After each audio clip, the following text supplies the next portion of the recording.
Hello friends, good evening. Welcome to share trader Kannada. ಇವತ್ತಿನ updates ನೋಡಿದ್ರೆ CLSC ಅವರು Reliance target ಎಷ್ಟು ಕೊಟ್ಟಿದ್ದಾರೆ, MMTC ಸ್ಟಾಕು ಸಡನ್ ರ್ಯಾಲಿಗೆ ಕಾರಣ ಏನು, ಬಜೆಟ್ ಟಾಪ್ ಪಿಕ್ ಸ್ಟಾಕ್ಸ್ ಬ್ಲೂಮ್ಬರ್ಗ್ ಅವರು ಯಾವುದನ್ನು ಮೆನ್ಷನ್ ಮಾಡಿದ್ದಾರೆ, AGS ಟ್ರಾನ್ಸಾಕ್ಸ್ IPO ಲಿಸ್ಟಿಂಗ್ ಆಗಿದೆಯಲ್ಲ ಅದರ ಲಿಸ್ಟಿಂಗ್ ಅಪ್ಡೇಟ್ ಜೊತೆಗೆ ಇನ್ನೂ ಸ್ವಲ್ಪ ಕಂಪನೀಸ್ ಬಗ್ಗೆ ಮಾತಾಡ್ಕೊಳ್ಳೋಣ. ಇವತ್ತು ಸೆನ್ಸೆಕ್ಸ್ 813 ಪಾಯಿಂಟ್ಸ್ ಗೈನ್ ಆಗಿ 58,014 ಅಲ್ಲಿ ಕ್ಲೋಸ್ ಆದರೆ ನಿಫ್ಟಿ 237 ಪಾಯಿಂಟ್ಸ್ ಗೈನ್ ಆಗಿ 17,339 ಅಲ್ಲಿ ಕ್ಲೋಸ್ ಆಗಿದೆ. Virus bank Nifty 285 points gain ಆಗಿ 37,975 ಅಲ್ಲಿ ಕ್ಲೋಸ್ ಆಗಿದೆ. ಮಿಡ್ ಕ್ಯಾಪು 1.52% ಗೈನ್ ಆದರೆ ಸ್ಮಾಲ್ ಕ್ಯಾಪು 1.04% ಗೈನ್ ಆಗಿದೆ. And FIS and DIS data ನೋಡಿದ್ರೆ FIS 3,624 ಕ್ರೋಸ್ ನಮ್ಮ ಇಂಡಿಯನ್ ಈಕ್ವಿಟಿ ಮಾರ್ಕೆಟ್ ಅನ್ನು ಸೆಲ್ ಮಾಡಿದ್ರೆ DIS 3,648 ಕ್ರೋಸ್ ಬೈ ಮಾಡಿದ್ದಾರೆ. ಓವರ್ ಆಲ್ ಆಗಿ ನೆಟ್ 24 ಕ್ರೋರ್ಸ್ ಪಾಸಿಟಿವ್ ಆಗಿ ಇವತ್ತು ಮಾರ್ಕೆಟ್ ಕ್ಲೋಸ್ ಆಗಿದೆ. ಇವತ್ತಿನ ಮಾರ್ಕೆಟ್ ಡೇಟಾನ ಮಾತಾಡ್ಕೊಳ್ಳೋಕೆ ಮುಂಚೆ ನಾಳೆ ನಮಗೆ ಬಜೆಟ್ ಸಮಾವೇಶ ನಡೀತಾ ಇದೆ. ಮಾರ್ನಿಂಗ್ 11 ಗಂಟೆಗೆ ನಿರ್ಮಲಾ ಸೀತಾರಾಮನ್ ಅವರು 4th ಬಜೆಟ್ ಪ್ರೆಸೆಂಟೇಷನು ಪಾರ್ಲಿಮೆಂಟ್ನಲ್ಲಿ ಪ್ರವೇಶ ಮಾಡ್ತಾ ಇದ್ದಾರೆ. ಯೂಶುವಲ್ ಆಗಿ ಬಜೆಟ್ ಅಂದ್ರೇ ಯಾವ ಸ್ಟಾಕ್ ಮೇಲೆ ಫೋಕಸ್ ಇರುತ್ತೆ, ಯಾವ್ಯಾವ ಸ್ಟಾಕ್ಸ್ ರಿಲೇಟೆಡ್ ಆಗಿ ಅಡ್ವಾಂಟೇಜ್ ಇರುತ್ತೆ ಅಂತ ಒಂದು ಡಿಸ್ಕಷನ್ ಪ್ರತಿಯೊಂದು ಬಜೆಟ್ನಲ್ಲೂ ಇರುತ್ತೆ. ಸ್ಟಾಕ್ಸ್ ರಿಲೇಟೆಡ್ ಆಗಿ ಯಾವ ಥರ ಅಡ್ವಾಂಟೇಜಸ್ ಡಿಸ್ಅಡ್ವಾಂಟೇಜಸ್ ಇರುತ್ತೆ ಅನ್ನೋದು ಮೋಸ್ಟ್ಲಿ ಈ ಸಾರಿ ಬಜೆಟ್ನಲ್ಲೂ ಅದೇ ಥರ ಇರುತ್ತೆ. ಅದಂತಾನೆ ಅಲ್ಲ, ಮೋಸ್ಟ್ ಆಫ್ ದ ಬಜೆಟ್ ನೀವು ಗಮನಿಸಿದ್ರೆ ಗೌರ್ಮೆಂಟು ಇನ್ಫ್ರಾ ರಿಲೇಟೆಡ್ ಆಗಿ ಯಾವುದೋ ಒಂದು ಅಪ್ಡೇಟ್ ಇರುತ್ತೆ. ಸ್ಪೆಂಡಿಂಗ್ ಇಷ್ಟೊಂದು ಮಾಡ್ತಾ ಇದೀವಿ ಅಂತ ಅದರ ರಿಲೇಟೆಡ್ ಆಗಿ ನೋಡೋಂಗಾದ್ರೆ L&Tಗೆ ಆ್ಯಂಡ್ ಡಿಫೆನ್ಸ್ ಸೆಗ್ಮೆಂಟ್ ರಿಲೇಟೆಡ್ ಆಗು ಯಾವುದೋ ಒಂದು ಅಪ್ಡೇಟ್ ಕೊಡ್ತಾ ಇರ್ತಾರೆ. Next BEL, Bharat electronics, Hindustan aeronautics ಆದ್ರೂ agriculture and rural segment related ಆಗಿ ಮಾಡೋ ಅಪ್ಡೇಟ್ಸ್ ನಾನು ಎಸ್ಕಾರ್ಟ್ಸ್ಗೆ M&Mಗೆ ರಿಯಾಕ್ಟ್ ಆಗ್ತಾ ಇರುತ್ತೆ. ಆ್ಯಂಡ್ ಹೌಸಿಂಗ್ ಸೆಗ್ಮೆಂಟ್ ರಿಲೇಟೆಡ್ ಆಗಿ ಬರೋ ಅಪ್ಡೇಟ್ಸಿಂದ real estate companies and housing finance ಮಾಡ್ತಿರೋ ಕಂಪನೀಸು ರಿಲೇಟೆಡ್ ಆಗಿ ಡಿಪೆಂಡಿಂಗ್ ಆನ್ ಅಪ್ಡೇಟ್, ಆ ಅಪ್ಡೇಟಲ್ಲಿ ಎಷ್ಟು ಸ್ಟ್ರೆಂತ್ ಇರುತ್ತಲ್ಲ ಅದರಿಂದ ಮೂವ್ ಕಾಣಿಸ್ತಾ ಇರುತ್ತೆ. ಇವೆಲ್ಲ ಇದ್ರೇನು ಬಡ್ಜೆಟಲ್ಲಿ ಸ್ವಲ್ಪ ಪರ್ಟಿಕ್ಯುಲರ್ ಕ್ಯಾಟಗರೀಸನ್ನು ಮೆನ್ಷನ್ ಮಾಡ್ತಾ ಬಡ್ಜೆಟ್ ರಿಲೇಟೆಡ್ ಆಗಿ ಆ ಸೆಗ್ಮೆಂಟಲ್ಲಿ ಪಾಸಿಟಿವ್ ಅಪ್ಡೇಟ್ಸ್ ಇರೋದಕ್ಕೆ ಸ್ಕೋಪ್ ಇದೆ ಅಂತ ಆ ಸೆಗ್ಮೆಂಟ್ಸಲ್ಲಿ list of stocks top stocks ಇವಂತ ಬ್ಲೂಮ್ಬರ್ಗ್ ಅವರು ಮಾಡ್ತಿರೋ ಡೇಟಾ ಗಮನಿಸಿದ್ರೆ ಇಂಡಿಯಾದಲ್ಲಿ ಟಾಪ್ 30 ಕಂಪ್ನೀಸ್ ಇದೆ. ಅದರಲ್ಲಿ ಇನ್ಫ್ರಾ ರಿಲೇಟೆಡ್ ಆಗಿ ರೋಡ್ವೇಸ್ ಆದರೂ, ರೈಲ್ವೇಸ್ ಆದರೂ, ಏರ್ಪೋರ್ಟ್ಸ್ ಆದರೂ, shipping and other utility service related ಆಗಿರೋ ಕಂಪನೀಸಲ್ಲಿ ಟಾಪಿಕ್ಸ್ ಅಂತ ಇವರು ಮೆನ್ಷನ್ ಮಾಡ್ತಾರೋ ಕಂಪ್ನೀಸು ಇಲ್ಲಿ ಹೈಲೈಟ್ ಮಾಡ್ತಾ ಇದ್ದೀನಿ. ಏನಕ್ಕೆ ಹೈಲೈಟ್ ಮಾಡ್ತಾ ಇದ್ದೀನಿ ಅಂದರೆ ಹೇಳ್ಕೊಂಡು ಹೋಗ್ತಾ ಇದ್ರೆ ತುಂಬ ಟೈಮ್ ಹಿಡಿಯುತ್ತೆ. ಸೊ ಒಂದ್ಸಲ ಸ್ಕ್ರೀನ್ ಅಬ್ಸರ್ವ್ ಮಾಡಿ. Renewable energy, electric vehicle segment related ಆಗಿ ಮೀನ್ ವೈಲ್ ರೀಸೆಂಟ್ ಟೈಮ್ಸಲ್ಲೂ renewable energy and electric vehicles related ಆಗಿ ಗೌರ್ಮೆಂಟ್ ಆಫ್ ಇಂಡಿಯಾ ಫೋಕಸ್ಸು ತುಂಬ ಜಾಸ್ತಿ ಇರೋದ್ರಿಂದ ಟಾಟಾ ಪವರ್ ಆದರೂ, Adani Green, Hero MotoCorp, TVS, Tata Motors ಈ ಥರ ನೇಮ್ಸ್ನ ಇವರು ಮೆನ್ಷನ್ ಮಾಡ್ತಿದ್ದಾರೆ. And most of the budget ಅಲ್ಲಿ ಅಗ್ರಿಕಲ್ಚರ್ ರಿಲೇಟೆಡ್ ಆಗಿ ತುಂಬಾ ಫೋಕಸ್ ಇರೋದ್ರಿಂದ ಆ ಸೆಗ್ಮೆಂಟ್ ಅಲ್ಲಿ ಟಾಪ್ ಸ್ಟಾಕ್ಸ್ ಅಂತ ಮೆನ್ಷನ್ ಮಾಡ್ತಾ ಇದ್ದಾರೆ. Health care and pharma related ಆಗಿ ಮಾಡೋ ಅಪ್ಡೇಟ್ಸ್ ಇಂದಾನು ಯಾವ ಸ್ಟಾಕ್ಸ್ ರಿಲೇಟೆಡ್ ಆಗಿ ಬೆನಿಫಿಟ್ ಇರೋದಕ್ಕೆ ಪಾಸಿಬಿಲಿಟಿ ಇರುತ್ತೆ ಅಂತ ಈ ಪರ್ಟಿಕ್ಯುಲರ್ ಸ್ಟಾಕ್ಸ್ ನೇಮ್ಸ್ ಅಂತ ಇವರು ಮೆನ್ಷನ್ ಮಾಡ್ತಿದ್ದಾರೆ. ಯೂಶುವಲ್ ಆಗಿ ಬಜೆಟ್ ಮುಂಚೆ ವೋಲಟಿಲಿಟಿ ಆಗಿ ಮಾರ್ಕೆಟ್ ಇರುತ್ತೆ. ಬಜೆಟ್ ಒಂದ್ಸಲಿ ಕಂಪ್ಲೀಟ್ ಆದ್ಮೇಲೆ ಮಾರ್ಕೆಟ್ ಒಂದು ಟ್ರೆಂಡ್ ಯಾವುದಾದ್ರೂ ಒಂದು ಡೈರೆಕ್ಷನ್ ಅಲ್ಲಿ ಡಿಸೈಡ್ ಆಗುತ್ತೆ. ಸೊ ಪರ್ಸನಲ್ ಆಗಿ ನಾನು ರೀಸೆಂಟ್ ಟೈಮಲ್ಲಿ ಮಾರ್ಕೆಟ್ನಲ್ಲಿ ಹೆವಿಯಾಗಿ ಫಾಲ್ ಕಾಣಿಸಿರೋ ಕಾರಣವಾಗಿ ಒಂದು ವೇಳೆ ಬಡ್ಜೆಟ್ ಮಾರ್ಕೆಟಲ್ಲಿ ಹೆವಿಯಾಗಿ ಡಿಸಪಾಯಿಂಟ್ ಮಾಡಿದ್ರೆ ಮಾತ್ರ ಪರ್ಟಿಕ್ಯುಲರ್ ಆಗಿ ಇನ್ಕಮ್ ಟ್ಯಾಕ್ಸ್ ರಿಲೇಟೆಡ್ ಆಗಾದರೂ, ಕಾರ್ಪೊರೇಟ್ ಟ್ಯಾಕ್ಸು, FIS ರಿಲೇಟೆಡ್ ಆಗಿ ಯಾವುದಾದ್ರೂ ಒಂದು ನೆಗೆಟಿವ್ ಸೆಂಟಿಮೆಂಟ್ ಮಾರ್ಕೆಟಲ್ಲಿ ಪಾಸ್ ಆದ್ರೇ ಸ್ವಲ್ಪ ರಿಲೀಫ್ ರ್ಯಾಲಿ ಅಪ್ಸೈಡ್ ಇರೋದಕ್ಕೆ ಪಾಸಿಬಿಲಿಟಿ ಇರಬಹುದು ಅಂತ ಅನ್ಕೊತಾ ಇದ್ದೀನಿ. ನಾನು ಹೇಳಿರೋದು ರಾಂಗೂ ಆಗ್ಬೋದು, ಬಿಕಾಸ್ ಬಡ್ಜೆಟಲ್ಲಿ ಯಾವ ಥರ ಅಪ್ಡೇಟ್ಸ್ ಇರುತ್ತೆ ಅಂತ ನಾವಿಲ್ಲಿ ಗೆಸ್ ಮಾಡಿ ಬಡ್ಜೆಟ್ ಪಾಸಿಟಿವ್ ಆಗಿರುತ್ತೆ, ನೆಗೆಟಿವ್ ಆಗಿರುತ್ತೆ, ಮಾರ್ಕೆಟ್ ಇಲ್ಲಿಂದ ರ್ಯಾಲಿ ಆಗುತ್ತೆ ಅನ್ಕೊಳ್ಳೋಂಗಿಲ್ಲ.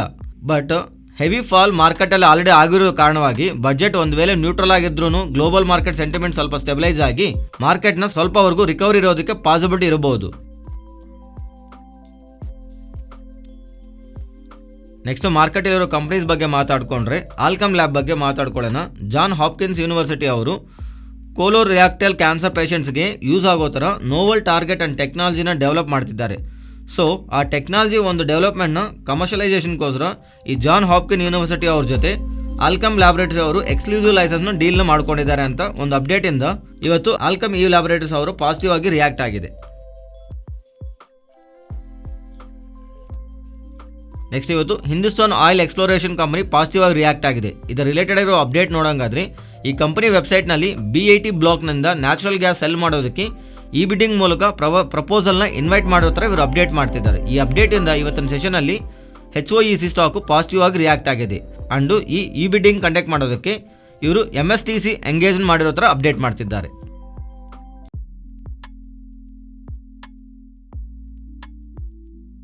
ನೆಕ್ಸ್ಟ್ ಗ್ರೀನ್ ಪ್ಯಾಲೆನ್ ಇಂಡಸ್ಟ್ರಿಯಿಂದಾನು ಒಂದು ಅಪ್ಡೇಟ್ ಬಂದಿದೆ.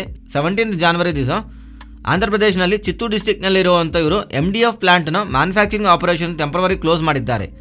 ಪ್ಲಾಂಟ್ನಲ್ಲಿರೋ ಮ್ಯಾಟ್ ಹೀಟಿಂಗ್ ಸಿಸ್ಟಮ್ನಲ್ಲಿ ಇನ್ಸ್ಟಾಲ್ ಮಾಡಿದ ಮೇಲೆ 29th ಜನವರಿಯಿಂದ ಮ್ಯಾನುಫ್ಯಾಕ್ಚರಿಂಗ್ ಆಪರೇಷನ್ ರೆಸ್ಯೂಮ್ ಮಾಡಿರೋ ಥರ ಇವರು ಅಪ್ಡೇಟ್ ಮಾಡ್ತಿದ್ದಾರೆ. ನೆಕ್ಸ್ಟ್ AGS ಟ್ರಾನ್ಸಾಕ್ಟ್ ಟೆಕ್ನಾಲಜಿ ಬಗ್ಗೆ ಮಾತಾಡ್ಕೊಳ್ಳೋಣ. ರೀಸೆಂಟ್ ಆಗಿ IPO ಬಂದು ಮಾರ್ಕೆಟ್ ಅಲ್ಲಿ ಇವತ್ತು ಲಿಸ್ಟ್ ಆಗಿದೆ. ಓಪನಿಂಗ್ ಸ್ವಲ್ಪ ಫ್ಲಾಟ್ ಆಗಿ IPO price like 175 rupees near open ಆಗಿ, ಬಟ್ ಅಲ್ಲಿಂದನೂ ಫಾಲ್ ಆಗಿ ಮೋರ್ ದ್ಯಾನ್ 11 to 12% ವರೆಗೂ ಕರೆಕ್ಟ್ ಆಗಿ ಓವರ್ ಆಲ್ ಆಗಿ 8% ವರೆಗೂ ನೆಗೆಟಿವ್ ಆಗಿ ಇವತ್ತು ಲಿಸ್ಟಿಂಗ್ ಡೇ ಲಾಸಸ್ ಇಂದ AGS ಟೆಕ್ನಾಲಜಿ ಇವತ್ತು ಕ್ಲೋಸ್ ಆಗಿದೆ.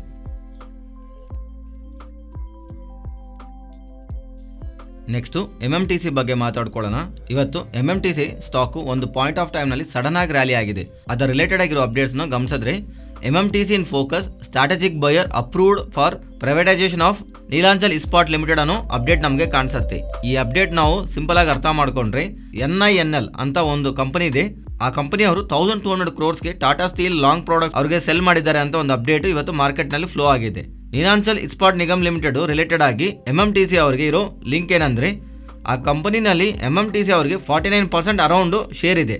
ಆ್ಯಕ್ಚುಲ್ ಆಗಿ MMTC ಒಬ್ಬರಿಗೆ ಅಲ್ಲ, NMDC ಅಂಡ್ BHEL ರಿಲೇಟೆಡ್ ಆಗಿ ಅವ್ರಿಗೂ ಶೇರ್ ಇದೆ. But majority of share MMTC ಅವ್ರ ಹತ್ರ ಇರೋದ್ರಿಂದ ಇವ್ರು ಸ್ಟೇಕ್ ಸೇಲ್ ಮಾಡೋದ್ರಿಂದ ಬಿಕಾಸ್ ಆ ಕಂಪನಿ ಲಾಸಲ್ಲಿ ರನ್ ಆಗ್ತಾ ಇರೋ ಕಾರಣವಾಗಿ ಬರೋ ಹಣ ಬ್ಯಾಲೆನ್ಸ್ ಶೀಟಲ್ಲಿ ಆ್ಯಡ್ ಆಗುತ್ತೆ ಅಂತ ಒಂದು ಪಾಸಿಟಿವ್ ಎಕ್ಸ್ಪೆಕ್ಟೇಷನ್ ಇಂದ ಸ್ಟಾಕ್ ಇವತ್ತು 10% ವರೆಗೂ ರ್ಯಾಲಿ ಆಗಿದೆ.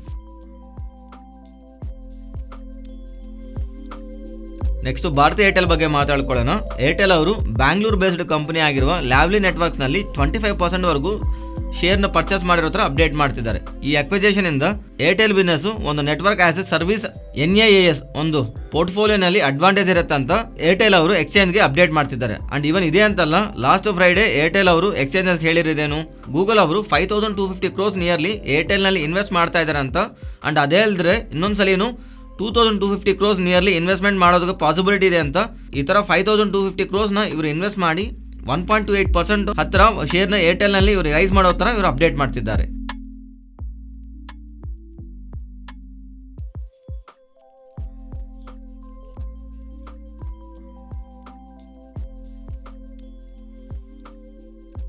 ನೆಕ್ಸ್ಟ್ ಐರಿಸ್ ಬಿಸ್ನೆಸ್ ಸರ್ವಿಸಸ್ ಬಗ್ಗೆ ಮಾತಾಡ್ಕೊಳ್ಳೋಣ. ಇವರು ಬೋರ್ಡ್ ರೈಸ್ ಇಶ್ಯೂನ ಅಪ್ರೂವ್ ಮಾಡಿದ್ದೆ.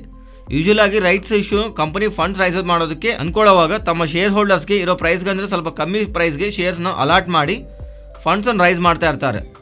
ಸೊ ಇವರು ರೈಟ್ಸ್ ಇಶ್ಯೂ ಮೂಲಕ ಮನಿನ ಆದ್ರೆ ರೈಸ್ ಮಾಡ್ತಾ ಇದೀವಿ ಅಂತ ಹೇಳಿದ್ದಾರೆ. ಬಟ್ ಅದು ಯಾವಾಗ ರೈಸ್ ಮಾಡ್ತಾರೋ, ಯಾವ ಪ್ರೈಸ್ನಲ್ಲಿ ಶೇರ್ಸ್ನ ಅಲಾಟ್ ಮಾಡ್ತಾರೋ ಅನ್ನೋದು ಇನ್ನೂ ಅಪ್ಡೇಟ್ ಪ್ರೆಸೆಂಟ್ ನಮಗೆ ಅಪ್ಡೇಟ್ ಮಾಡಲಿಲ್ಲ.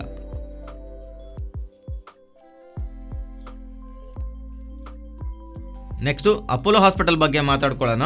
ಅಪೋಲೋ ಹಾಸ್ಪಿಟಲ್ ರಿಲೇಟೆಡ್ ಆಗಿ ಅಪೋಲೋ ಫಾರ್ಮಸಿ ಇರುತ್ತಲ್ಲ, ಸೊ ಅಪೋಲೋ ಫಾರ್ಮಸಿ ನೀವು ಗಮನಿಸಿದ್ರೆ ಅಪೋಲೋ ಅವರು ಬ್ರ್ಯಾಂಡೆಡ್ನಲ್ಲಿ ಸ್ವಲ್ಪ ಪ್ರಾಡಕ್ಟ್ ಕಾಣಿಸ್ತಾ ಇರುತ್ತೆ. ಸೊ ಅದು ಅಪೋಲೋ ಅವರು ಬೇರೆಯವ್ರಿಗೆ ಕಾಂಟ್ರಾಕ್ಟ್ ಮ್ಯಾನುಫ್ಯಾಕ್ಚರಿಂಗ್ ಕೊಟ್ಟು ಅವರು ಬ್ರ್ಯಾಂಡೆಡ್ ಅಂಡರಲ್ಲಿ ಸೆಲ್ ಮಾಡ್ತಾ ಇರ್ತಾರೆ.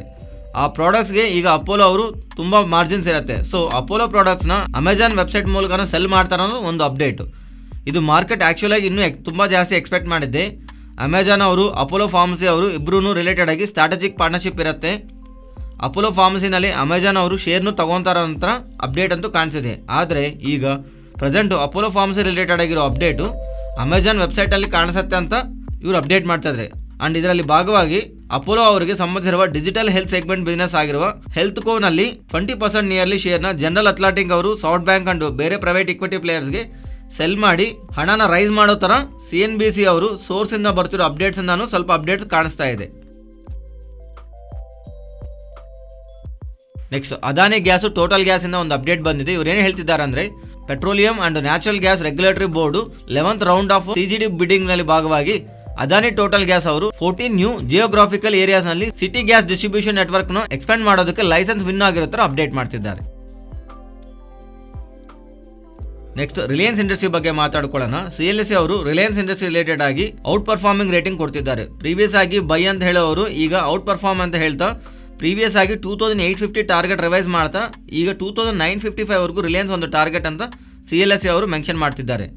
ಸೊ CLSA ಅವರು ರಿಲಯನ್ಸ್ ರಿಲೇಟೆಡ್ ಆಗಿ ಏನಕ್ಕೆ ಇಷ್ಟೊಂದು ಪಾಸಿಟಿವ್ ವ್ಯೂ ಕ್ರಿಯೇಟ್ ಮಾಡ್ತಿದ್ದಾರೆ ಅಂದರೆ ಇದಕ್ಕೆ ಅವ್ರು ಹೇಳ್ತಿರೋ ಲಾಜಿಕ್ಸು ರಿಟೇಲರ್ಸ್ ಅಂಡ್ ಇ-ಕಾಮರ್ಸ್ ಸೆಗ್ಮೆಂಟ್ನಲ್ಲಿ ರಿಲಯನ್ಸ್ ತುಂಬ ಸ್ಟ್ರಾಂಗ್ ಆಗಿ ಇವಾಲ್ವ್ ಆಗಿದೆ. ರೀಸೆಂಟ್ ರಿಸಲ್ಟ್ಸ್ ಗಮನಿಸಿದ್ರೆ ಕೆಮಿಕಲ್ ಸೆಗ್ಮೆಂಟ್ ಬಿಟ್ಟರೆ ಮಿಕ್ಕಿದ ಎಲ್ಲ ಸೆಗ್ಮೆಂಟ್ಸಲ್ಲೂ ರಿಲಯನ್ಸ್ ಅವರು ಸ್ಟ್ರಾಂಗ್ ಗ್ರೋತ್ ತಗೊಂಡ್ಬಂದಿದ್ದಾರೆ. ಆ್ಯಂಡ್ ಜಿಯೋ ರಿಲೇಟೆಡ್ ಆಗಿ ಪರ್ಟಿಕ್ಯುಲರ್ಲಿ ಟೆಲಿಕಾಮ್ ಸೆಗ್ಮೆಂಟ್ ರಿಲೇಟೆಡ್ ಆಗಿ ಒಂದು ಮಲ್ಟಿಪಲ್ ಟ್ಯಾರಿಫ್ ಹೈಕ್ ತೊಗೊಂಡ್ಬರ್ತಿದ್ದಾರೆ ಅಂತ. ಆ್ಯಂಡ್ ಎಂಟೈರ್ ಟೆಲಿಕಾಮು ಹೈಕ್ ತೊಗೊಂಡಿರೋ ಕಾರಣವಾಗಿ ಅದನ್ನು ರಿಲಯನ್ಸ್ ರಿಲೇಟೆಡ್ ಆಗಿ ಸ್ಟ್ರಾಂಗ್ ಡ್ರೈವಿಂಗ್ ಫ್ಯಾಕ್ಟರ್ ಇದೆ.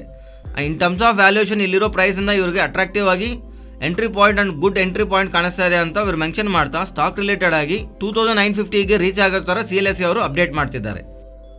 Next Nifty and bank Nifty support and resistant ಬಗ್ಗೆ ಮಾತಾಡ್ಕೊಳ್ಳೋಣ. ನಿಫ್ಟಿ ಸಪೋರ್ಟು 17,320 ಹತ್ತಿರದಲ್ಲೇ ಇದೆ. ಇಫ್ ಬ್ರೇಕ್ ಆದರೆ 17,260. ರೆಸಿಸ್ಟೆಂಟು 17,410. ಅದೇನೋ ಬ್ರೇಕ್ ಆದರೆ 17,550ವರೆಗೂ. Bank Nifty support 37,590. Resistant 38,420. Next Nifty option chain ಡೇಟಾನ ಗಮನಿಸಿದ್ರೆ ಪ್ರೆಸೆಂಟ್ ಲೆವೆಲಿಂದ ಡೌನ್ ಸೈಡ್ಗೆ ಹೋಗ್ತಿದ್ರೆ 17,000 ಹತ್ರ ಪುಟ್ ರೈಟಿಂಗ್ ಸ್ಟ್ರಾಂಗ್ ಆಗಿ ಕಾಣಿಸ್ತಾ ಇದೆ. ಬಟ್ ಅಲ್ಲಿ ಕಾಲ್ ರೈಟಿಂಗ್ ಹತ್ರ ನಮಗೆ ಸ್ಟ್ರೆಂತ್ ಕಾಣಿಸ್ತಾ ಇಲ್ಲ. ಆದರೆ ಇಲ್ಲಿಂದ ಟಾಪ್ ಸೈಡ್ಗೆ ಹೋಗ್ತಿದ್ರೆ ಇಮಿಡಿಯೇಟ್ಲಿ 17,500. ಬಟ್ ಅಲ್ಲಿ ಇಂಟ್ರಾಡೇ ಸ್ಟ್ರಾಂಗ್ ರೈಟಿಂಗ್ ಅಂತೂ ಕಾಣಿಸ್ತಾ ಇಲ್ಲ. ನೆಕ್ಸ್ಟ್ ನಮಗೆ ಸ್ಟ್ರಾಂಗ್ ಆಗಿ ಹೆವಿಯಾಗಿ ರೈಟಿಂಗ್ ಕಾಣಿಸ್ತಾ ಇರೋದು 17,800. ಸೊ ಪಾಸಿಬಲ್ ಮಾರ್ಕೆಟ್ ಯಾವ ಥರ ವ್ಯೂ ಮಾಡ್ತಿದೆ ಅಂದರೆ 17,500 ಇಮಿಡಿಯೇಟ್ ಆಗಿ ನಮಗೊಂದು ಟಾಪ್ ಸೈಡ್ ಸಸ್ಟೈನ್ ಆದರೆ 17,800ವರೆಗೂ ಮಾರ್ಕೆಟ್ ರ್ಯಾಲಿ ಆಗೋದಕ್ಕೆ ಪಾಸಿಬಿಲಿಟಿ ಇರುತ್ತೆ ಅಂತ. ಅಂಡ್ ಬಡ್ಜೆಟ್ ಕಾರಣವಾಗಿ ಸ್ವಲ್ಪ ದೂರ ಹೋಗಿ ಕಾಲ್ ಅಂಡ್ ಪುಟ್ ರೈಟರ್ಸ್ ರೈಟಿಂಗ್ ಮಾಡ್ತಾ ಇರ್ತಾರೆ. ಅದರಿಂದ ಆಫ್ಟರ್ ಇವೆಂಟ್ ಫಾರ್ಮ್ ಆಗ್ತಿರೋ ಆಪ್ಷನ್ ಚೈನ್ ಡೇಟಾನ ಸ್ವಲ್ಪ ರಿಲೇಬಲ್ ಆಗಿ ನೋಡ್ಬೋದು ನಾವು. ಇದು ಫ್ರೆಂಡ್ಸ್ ಇವತ್ತಿನ ಅಪ್ಡೇಟ್ಸು. ನಮ್ಮ ಅಪ್ಡೇಟ್ಸ್ ಇಷ್ಟ ಆಗಿದ್ರೆ ನಮ್ಮ ಪೇಜ್ನ ಲೈಕ್ ಮಾಡಿ ಆ್ಯಂಡ್ ಶೇರ್ ಮಾಡಿ. ಮಾರ್ಕೆಟಲ್ಲಿರೋ ಅಪ್ಡೇಟ್ಸ್ ನಾವು ಕಂಟಿನ್ಯೂ ಆಗಿ ಟೆಲಿಗ್ರಾಮ್ಸಲ್ಲಿ ಅಪ್ಡೇಟ್ ಮಾಡ್ತಾ ಇರ್ತೀನಿ. ಸೊ ನೀವೇನಾದರೂ ಟೆಲಿಗ್ರಾಮ್ನಲ್ಲಿ ಇಲ್ಲ ಅಂದರೆ ಆ್ಯಪ್ನ ಇನ್ಸ್ಟಾಲ್ ಮಾಡಿಕೊಂಡು ಶೇರ್ ಟ್ರೇಡರ್ ಕನ್ನಡ ಅಂತ ಸರ್ಚ್ ಮಾಡಿದ್ರೆ ನಮ್ಮ ಗ್ರೂಪ್ ಕಾಣಿಸುತ್ತೆ. ನೀವು ಜಾಯ್ನ್ ಆದರೆ ನಿಮಗೆ ಟೈಮ್ ಟು ಟೈಮ್ ಅಪ್ಡೇಟ್ ಸಿಗುತ್ತೆ. Thank you.